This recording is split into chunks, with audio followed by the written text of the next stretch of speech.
তারপরে বহুত দিন পরে গান মাছ পাইছি আর ভাইয়া আনছি আনিয়া কিছু গসব করছি কেমন ভালো লাগছে ভাই সাহেব? অনেক ভালো লাগছে। আর কিছু খাওয়াইতে পারছি না তোমার এরপরেও আমার বড় ভাই তাই ঠান্ডা উন্ডা আনিয়া খাবাইছো, ভালো লাগছে। কারণ দোকানও আইছি, আর বিশেষ করে আমরা না আইবা আমার বাইরে সাপোর্ট দিবা সারায়।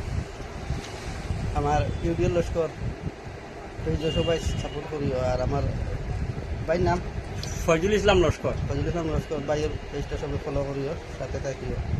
ভালো মানুষ সবার সাথে থাকো সবসময়। অনেক সময় গানও ভাইবা, গানও ভালো ভালো গান দিন তাই, খুব সুন্দর সুন্দর গান ভালো লাগে। নাটকও আছে আমার বন্ধুরে নিয়া। তার বন্ধুও গান আসেন বুলন্দা, উনি সবসময় তার সঙ্গে থাকেন। অনেক রসিক মানুষ আমার এক বন্ধু আছেন, তাই নিয়া অনেক সুন্দর সুন্দর আমরা নাটকও বানাই। থানে দেখলে মানে ভিডিও মিস হইতে নাই, সব আইবা তার ভিডিও দেখবা। আর ভাই আইবা আমরা না।